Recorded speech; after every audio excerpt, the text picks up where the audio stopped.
бо омадани баҳор тамоми табиат гулпӯш гардида бо ҳама ҳусну тароваташ ба сарзамини мо шодиву нишодро ато месозад. ин фасл дар қалбҳо умеду орзуҳои рангинеро ҳамсони сабзаҳои наврӯзтаи баҳорӣ эҳдо намуда зиндагии ҳар як фардро рангин менамояд.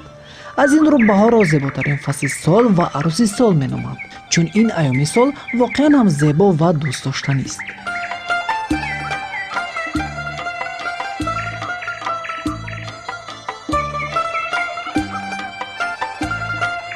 акнун кӯдакон бо овардани муждаи баҳор ба модаронашон хушнудӣ меоранду онҳо барои тайёр кардани таоми рамзии баҳору наврӯз омодагӣ мебинанд.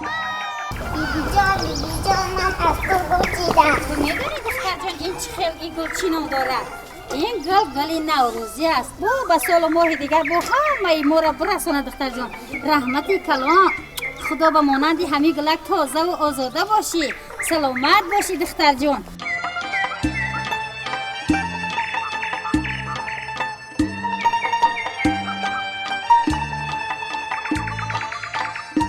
ҷашнгирии наврӯз дар фасли зебои сол баҳор рамзист ва он аз қадим то ин ҷониб таҷлил мегардад. ин ҷашни шодмониро зиёда аз 5000 сол аст ки мардуми тоҷик бо анъанаву суннатҳои ба худ хос истиқбол мегиранд. то оғози иди фархундаи наврӯз ҳар як фард макони истиқомати худро озода намуда тамоми ашёи рӯзгорашонро ороста мекунанд. мардум бар он бовар доранд ки истиқболи наврӯз дар хонаи тозаву ороста солро барои ҳар як нафаре накӯ мегардонад. мардон баробари оғози баҳор ниҳолҳои дарахтони мевадиҳандаю сояафкан мешинонанд ва ё гирду атрофи дарахтонро нарм мекунанд, то аз он ҳосили хубе ба даст оранду сол барояшон пурнеъмат бошад. ин иди зебои ниёгони мо ки дар ҳама давру замонҳо аз ҷумлаи бузургтарин ҷашнҳои муқаддаси миллӣ ва оини зиндагисози мардум ба ҳисоб меравад, ҳамчун рамзи корҳои баҳорӣ ва файзу баракоти сол пеш аз ҳама ба кишоварзон нерӯву илҳоми тоза ато мекунад. ҷавонон бошанд ҳамдигарро барои ба сайри чаман баромадан даъват намуда тамошои сарсабзию хӯрамии диёрро дар оғӯши баҳор мекунанд.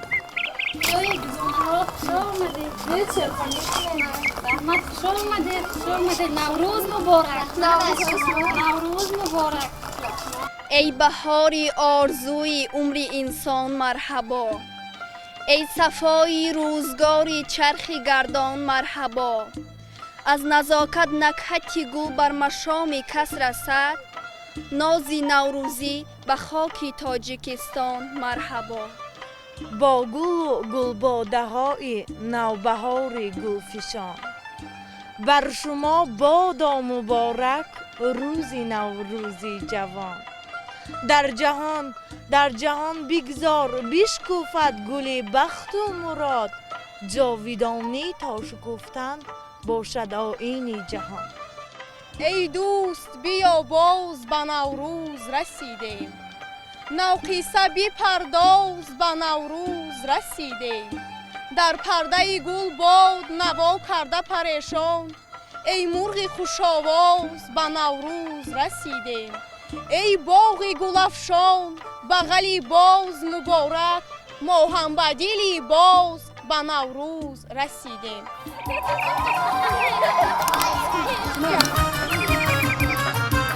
дустураякони зидарякҷоягӣ бо калонсолони хонадон ба саҳро мебароянд то аз зебогии табиат ҳаловати тозае бурда солиму комил ба камол расанд. зеро насими фораму накҳату таровати хосаи баҳорӣ таъсири мусбати худро ба ҳар як фард мерасонидааст. ҳар яки онҳо хурсандӣ мекунанд ва шеъру сурудҳои баҳориро замзама намуда мерақсанду хушҳолӣ мекунанд. ин бо насиб кардагида бо ба баҳор расиде мегум камтарак гандум мону бону ҳа бону خواهر که جلت گندم بیاید بیشتر گندم بیاد در این فصل بهار یک سمنک گندم نمید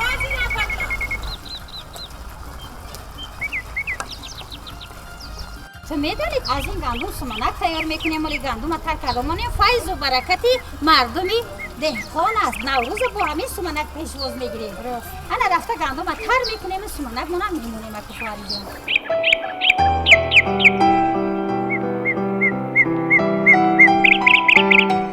بهارم بهار بهری شما آورده‌ام.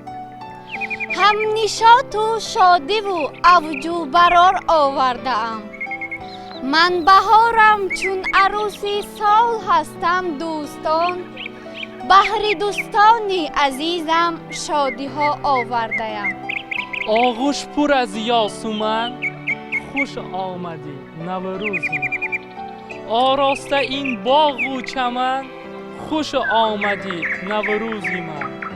مهری جوانی میزنی اندر ضمیر قلب ها، با اشوه ها با یک سخن، خوش آمدی نوروزی من. استقبال شایسته نوروز توجه و ذوق مردم را در روند احیای ارزش‌های ملی بازگو می‌نماید. شکوه و شامت نوروز در کوه و دامن دیار و چهره پیر و برنای آن جلوه‌گر می‌شود.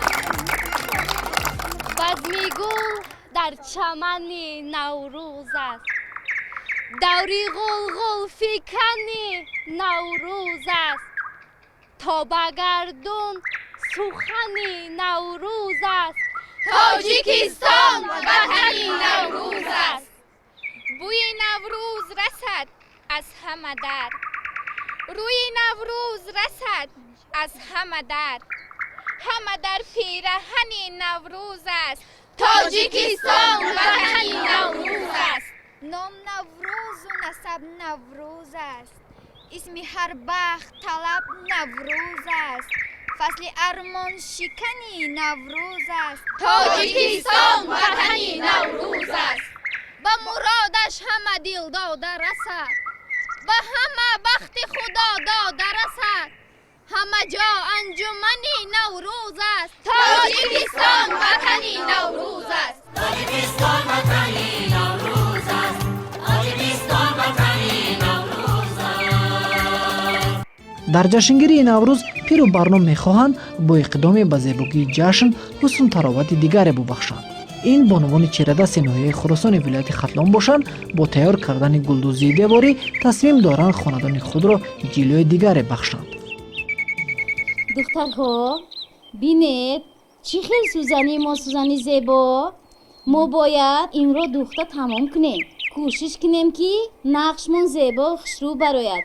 برای چی همین گلدوزی باید هر یک دختری تاجیک نقش گلدوزی را داند. چی میشد که دخترها برای بزم همین سوزنی رو تیزتر دختر با یک بزم شیرخونی ارویه؟ بسیار میشود. ایدی نوروز آمد و عالم منور می شود. زینت روی زمین از سبزه تر می شود. فصل نوروز است، می آید هوای تازه. بلبل و گل را شده برگو نوای تازه. آفرین دخترم. نوروزی عجم جشن وطن می آید، بزم و طرب در انجمن می آید. هر شاعر دل داده با یک ایجازه، با شیوه تازه در سخن می آید. با گفت این بانوان در برابر گلدوزی باید شادی و خرسندی کرد. در حالت بالیدروهی کس میتواند برای متا زیب و زینت مخصوص آفریده و زیبایی طبیعت بهاری را در دخته‌های خود انعکاس سازد.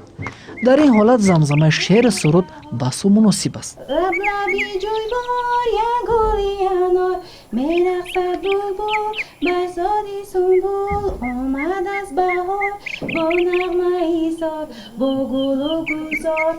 با گفت مسئولان ناحیه خراسان شرایط و امکانات برای بانوان ناحیه فراهم است تا با دوزندگی و گلدوزی مشغول شوند. حالا تعداد زیادی مرکزهای دوزندگی برای بانوان در خود را باز کرده است تا این هنر سرشار از زیبایی را آموزند و به هر خاندان با نقش و نگار خود زیبایی ببخشند. در ناحیه خراسان بیش از 105,000 اهالی استقامت میکنند که از این 56,000 نفرشون را زنان تشکیل میکنند. زنان ما در همه خواجگی ها فعالانه کار به سر میبرند و از این 187 نفر زنان ما همچون کادرهای لیاقتمند، همچون کادرهای راهبری کننده در همه خواجگی ها با سربلندانه کار میکنند. در جشن نوروز زنهای ما نیز анъанаҳои ниёгоне ки ба мо мерос монданд, онро бо як дили гарм, бо як меҳри муҳаббат, садоқат ба ватан онро ҷашн мегиранд. яъне оростани дастархон, нишон додани он ҳунарҳои миллие ки аз ниёгон мерос монданд, ба монанди қуроқдӯзӣ, чакандӯзӣ. Занҳои мо ҳама он либосҳое ки ба бар доранд аз ҳамин ниёгон мондааст, ба таври замонамо омода намуда онҳоро дар ҷашни наврӯзии мо пӯшида ба як рӯҳи баланд, дар як сатҳи ҳисси ватандӯстӣ иштирок доранд. ҳоло бонувони ноҳияи Хӯросон на танҳо дар ин самт, балки дар дигар бахшҳо низ ҷиҳати рушди пешрафти соҳаҳои гуногун фаъолият доранд.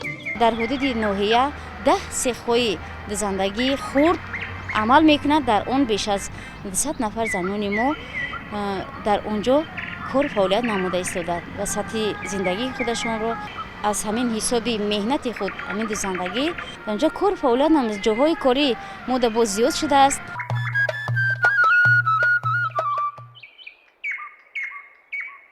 кани бинум гандуи ман сар шуда бошад. эҳе, айни омода кардани суманак расидаед.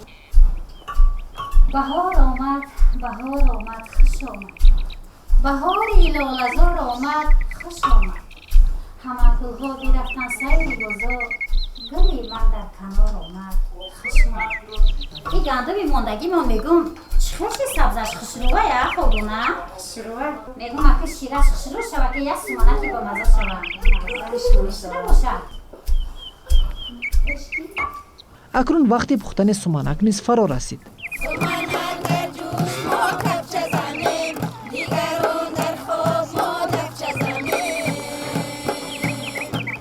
бонувони зиёди гирди деги суманак ҷамъ меоянду бо суруди рамзии суманак ба пухтани он рӯ меоранд.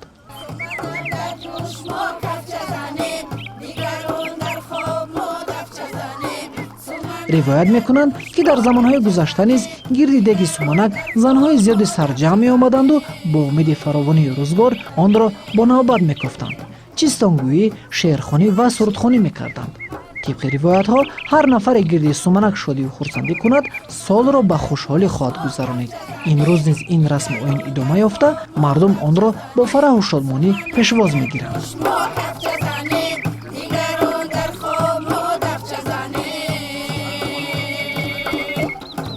суманак ин рамзи баҳор аст. агар суманак дар фасли баҳор пухта шавад, меваи хӯроки асосии фасли баҳори мо, наврӯзи мо ин суманак мебошад. суманак албатта хӯроки қадима мебошад.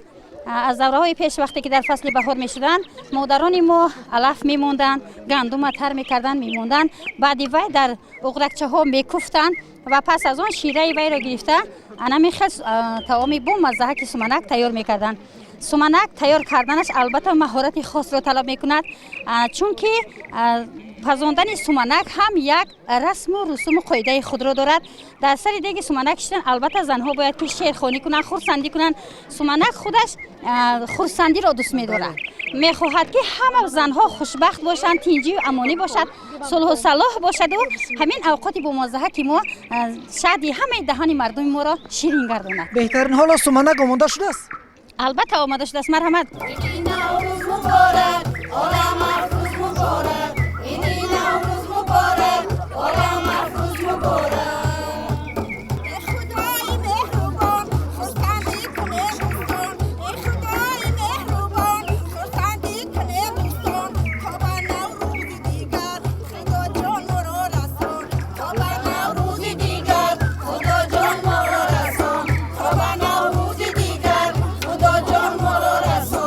شکر از آن میکنیم که تاجیکستانی صاحب استقلال داریم در تنج و امانی.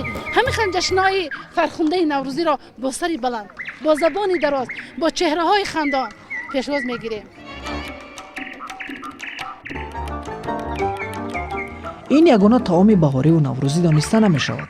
با جز از این دیگر نمود خوراک‌های جشنی نیز موجودند که بانوان آن را با مهارت مخصوص برای خوان جشنیشان آماده می‌کنند. این طعامی که ما در روز نوروز همگی آمدیم، این گندم کوچه گندم کوچه یعنی گندم کوک می باشد.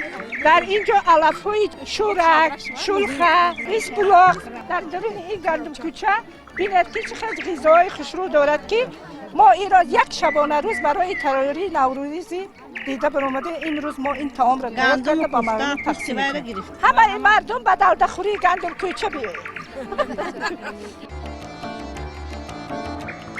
اینجا باشد طعام دیگری آماده می‌گردد که این کدبانو با ما آن را آشی بریده نام برد. تیار کردن آن نیز اگرچه مشکل نباشد ولی آسان نیز نیست. چگونه بلذت بودن آن از پزنده ماهر وابستگی زیادی داشته است. اکنون طعام ها نیز آماده گردیده بانوان خانه ایدانه گستردند. خانه نوروزی را در گذشته با بینابر گرفتن 7 سین و 7 شین زینت می‌دادند. حالا نیز این رسم آیین ادامه دارد. وقتی سرود رقص نیز فرا رسید.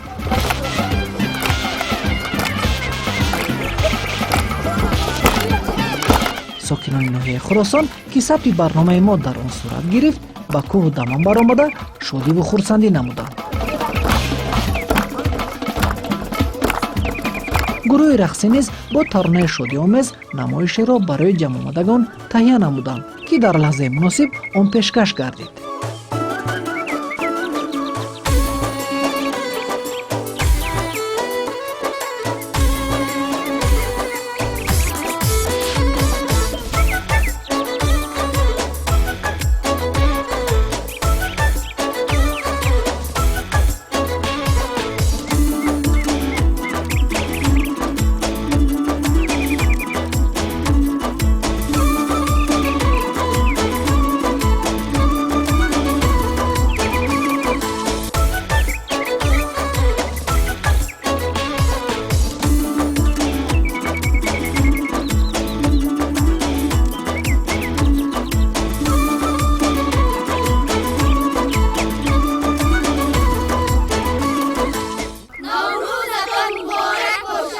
از همان سال حکمرانی پادشاه جمشید تا به حال ما این نوروز خجستپی را با جشن میگیریم. ما در این کوه تپه این نوروزی ملی میراثی ما را جشن گرفته ایستادیم. در اینجا دخترها با لباسهای قدیمی ملی، لباسی اطلس، لباسی چکن با این جشن زیبایی دیگر زم میکنن. این مردم یکدیگر را برای عید نوروز شاد باش گفته به همدیگر میگویند که باز هم نوروزی خجستپی مبارک باشد.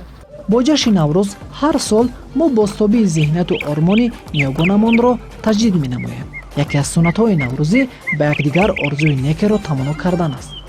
انسان از فروغ نوروز سر نمی‌گردد.